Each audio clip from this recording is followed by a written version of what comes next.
Primeira coisa que a gente vai falar é sobre desbiose e obesidade. O que é obesidade, né? Obesidade é a alteração na regulação da energia adquirida, gasta e armazenada. Você armazena muito mais do que você gasta, com certeza você acumula. Você pode acumular isso na forma de açúcar e na forma de gordura. Isso acontece, né? A gente tem duas vias principais de produção de gordura e através do carboidrato, né? Que é uma via que é chamada CHRBP2, a gente vai falar dela porque as bactérias envolvem. A FIAF também, né? Vocês já ouviram falar da Fast Inducing Adiposity Factor, a gente vai falar, tudo isso envolve bactéria. E, então, a obesidade, quando você guarda muito mais do que você deveria gastar. Isso é um problema no Brasil? É um problema muito maior fora do Brasil, né? A nossa proporção de ômega 6 para ômega 3 é de 6 vezes aqui. Ômega 6 e ômega 9, né? Vocês sabem de onde vem. Então é de 6 vezes quando relacionado a ômega 3. Nos Estados Unidos é de 22 vezes. Algumas pesquisas agora recentes demonstraram que a microbiota pode... isso já não é tão recente, né? Que a microbiota pode afetar a aquisição de nutrientes e a regulação de energia. O que é muito recente é o que eu vou falar um pouquinho depois. Mas a gente sabe que a nossa microbiota, além de vários motivos, um dos principais motivos que é o imunológico, ela é fundamental para a nossa digestão. Sem microbiota você não vai digerir um monte de coisa, você não vai ter formação de alguns ácidos graxos no intestino, você não vai conseguir absorver alguns minerais sem microbiota, mas sem microbiota, antes de tudo, você morre de tudo que é doença. A nossa imunidade começa por causa da microbiota. Vocês concordam com isso? Qual que é o primeiro lugar do nosso corpo que entra um ser estranho, que entra um micro-organismo? Intestino. Boca, claro, mas a gente está falando do trato gastrointestinal.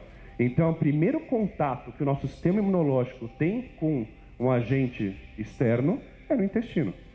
É ali que começa a nossa imunidade. E é assim que a gente vai também definir a nossa microbiota. A microbiota ela é definida por causa do genótipo da pessoa. Vocês vão entender por quê. Outra coisa que se sabe é que pessoas obesas possuem microbiota diferente de pessoas saudáveis. É até óbvio, né? Porque boa parte da sua microbiota intestinal é fruto do que você come.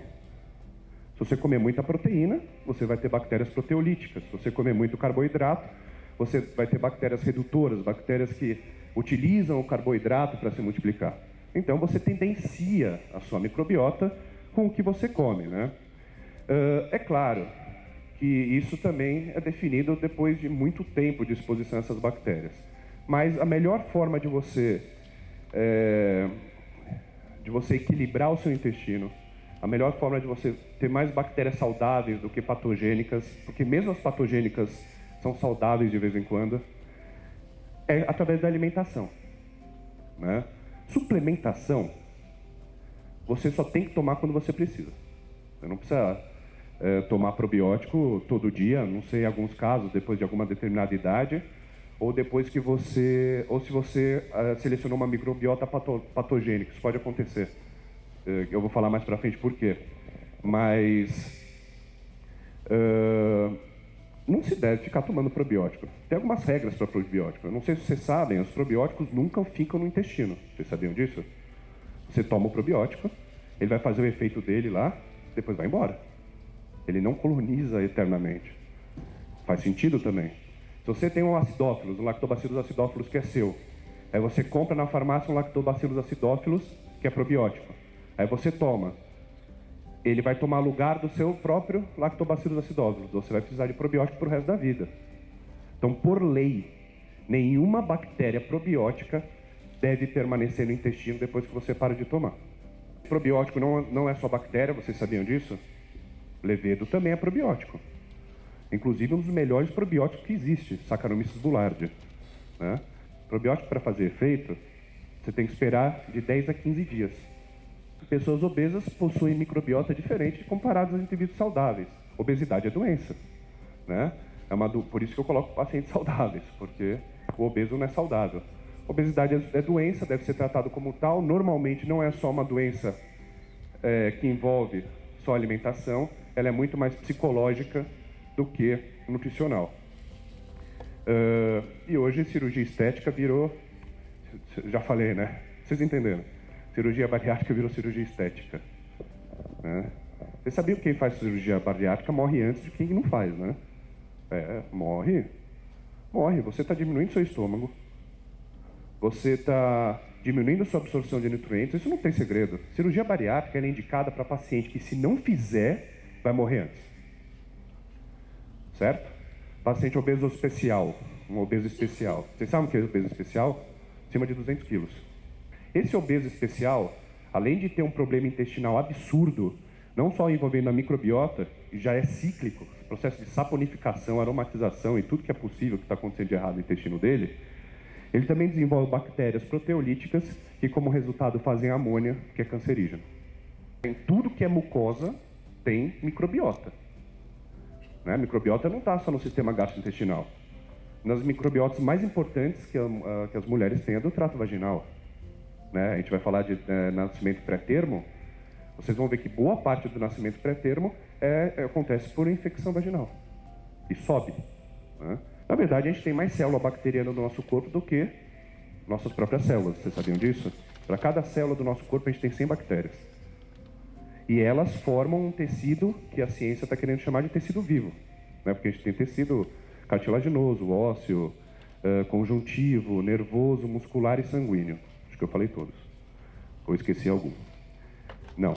E agora eles estão querendo fazer com que a microbiota seja o primeiro tecido vivo, um tecido dinâmico, né? Para vocês terem uma ideia, num grama de fezes vocês têm de 10 elevado a 12 a 10 elevado a 14 de bactéria. 30% do peso do cocô é célula. Tá? E para vocês terem uma ideia, chega a 30.000 espécies de bactéria por grama de fezes. A gente só pode trabalhar com 8 no Brasil. 30.000 espécies diferentes, de 18 a 30.000. A capacidade de fazer anticorpo é uma determinação genética. Você nasce com ela. E conforme você é exposto a uma bactéria, você vai produzir, você vai acessar o sistema HLA e produzir vários anticorpos até eu encaixar e você matar a bactéria. Entenderam? Então, como que a gente adquire nossa microbiota? A bactéria, o intestino está com quase nada de bactéria. Ou nasceu, sem nada de bactéria. A primeira bactéria que entra, seu sistema imunológico vai olhar ela e vai falar, essa bactéria é boa, ela pode ficar. Você apresentou a bactéria ao sistema imunológico, o sistema imunológico entrou em alergia. Ele não produziu anticorpo. Nunca mais ele vai produzir. Essa bactéria vai fazer parte da sua microbiota. Entenderam? Aí entra uma outra bactéria, como o Clostridium. O seu sistema imunológico vai fazer, não, essa bactéria não é boa, eu vou produzir anticorpo contra o Clostridium. E vou produzir anticorpo de memória, IgM também, certo? Essa bactéria nunca mais vai ser bem-vinda no meu intestino. Sempre que ela estiver lá, eu vou reagir contra ela. Ela não faz parte da minha microbiota saudável, vocês entenderam? A gente faz isso para cada bactéria que coloniza o nosso intestino, as 30.000 espécies. E desta forma, a gente forma a nossa microbiota. Se a formação dos anticorpos estão relacionadas ao genótipo, então a determinação das bactérias estão relacionadas ao genótipo. De corticoide na fase infantil, que é essa principal fase na hora que a gente vai determinar a nossa microbiota, certo? O corticoide ele é feito justamente para inibir a produção de anticorpos. Ele é feito para diminuir o processo inflamatório também, para diminuir a defesa, corticoide. Né? Para você reagir menos a algo que está acontecendo. Se você entope uma criança de corticoide, quando um Clostridium aparecer, ela de repente está com um sistema imunológico fraco ou confuso. Ela pode falar, não, eu não tenho certeza se Clostridium é ruim ou se é bom. Então vou deixar aí. Nunca mais ela vai reagir contra o Clostridium, ele vai fazer parte da sua microbiota. O que acontece? Você tem que tomar probiótico pro resto da vida. São poucos os casos que isso acontece, mas acontece. Então, um cara que chega no consultório de vocês e fala, eu nunca tive intestino saudável. Não me lembro de ter intestino saudável. Sempre tive diarreia. Tá? 70% da população tem. Diarreia nada mais é do que excesso de líquido nas fezes. No Brasil, a gente só tem 9 cepas, no máximo, e todas elas são gram-positivas. São gram-positivas. Então, normalmente, o antibiótico no Brasil, só existem 4 tipos de antibióticos, né? Tetracicrinas e macrolídicos. Posso falar? Então tá.